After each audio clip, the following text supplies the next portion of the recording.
Good morning, students. Today we are going to see lesson 7 Indian economy. Let us move on into the lesson.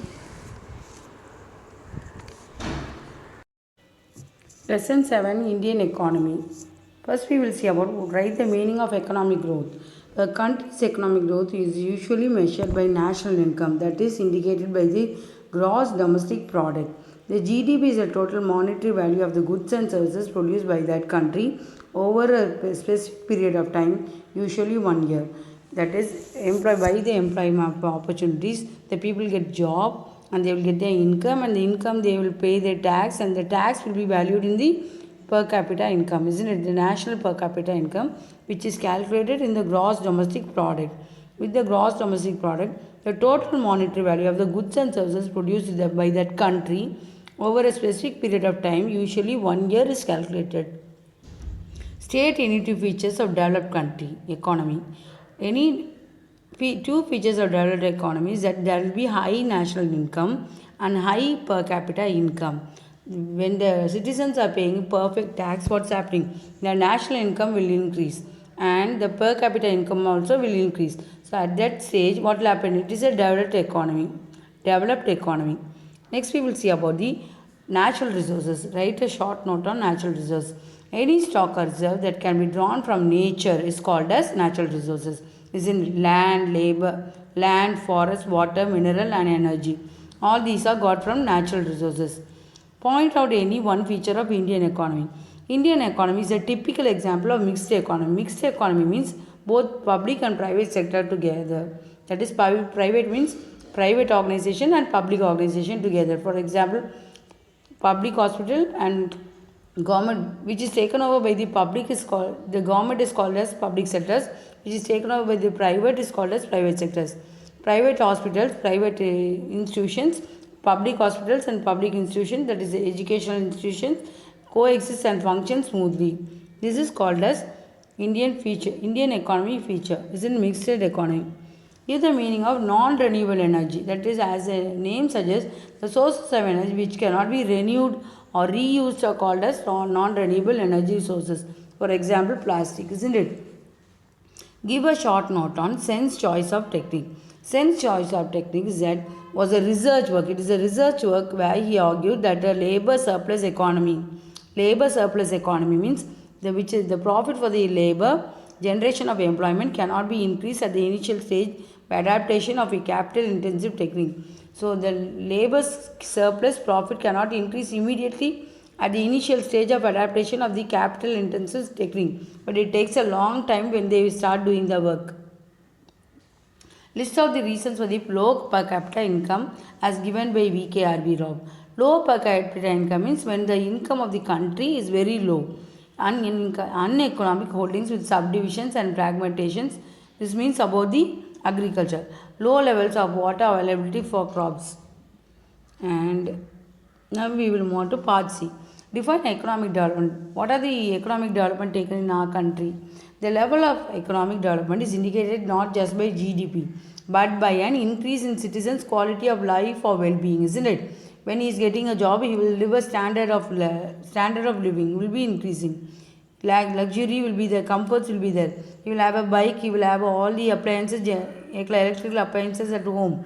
The quality of life is being assessed by several indices such as Human Development Index, Physical Quality of Life Index (PQLI), and Gross National Happiness Index. On the basis of the level of economic development, nations are classified as developed and developing economies. India is a developing country, isn't it? Developed economies are those countries which are industrialized, utilize their resources efficiently, and have a high per capita income. These are developed countries. India is a developing country. The USA, Canada, UK, France, and Japan are some of the developed economies. Developed economies are also termed as advanced countries. They have advanced technology and they will innovate many new things. On the other hand, countries which have fully utilized their resources like land, mines, workers, etc., and have low per capita income are termed as underdeveloped economies. We are only developing economy. Examples of underdeveloped countries are Bangladesh, Myanmar, and Pakistan. Next one we will see about the what about the statement of Ambedkar economic ideas and agricultural economics. In 1918, Ambedkar published a paper called Small Holding in India and Their Remedies. That is, citing Adam Smith's Wealth of Nations, he made a five distinction between consolidation of holdings and enlargement of holdings means the division of the land. Write a short note on village Sarvodaya. According to Gandhi, real India was found to be in villages, not in cities or towns. That is, only the development of the villages will show the main development of the country. So he suggested the development of self-sufficient, self-dependent of villages. That is, the villages must have all their self-sufficient, self-dependent, all their own facilities, hospitals, tanks, water tanks, sanitation properly, health, education, and all the other things they must be having. Write the strategy of Jawaharlal Nehru in India's planning. He is the first person to bring out the planning in India. Jawaharlal Nehru was responsible for the introduction of planning in our country, in India. To Jawaharlal Nehru, the plan was essentially an integrated approach for development. That planning was main aim to develop the Indian economy. So, initiating the debate on the second plan in the Lok Sabha in May 1950s, Nehru spoke on the theme of planning. He said, the essence of planning is to find the best way to utilize all resources of manpower, that is, the labor, of money, and so on. Planning for Nehru was essentially linked up with the industrialization and eventual self reliance for the economic growth or self accelerating growth. So, he brought industrialization into existence for the planning. For the main reason is that for the eventual self reliance and self-accelerating growth in our country. Nehru carried through this basic strategy of the planned development.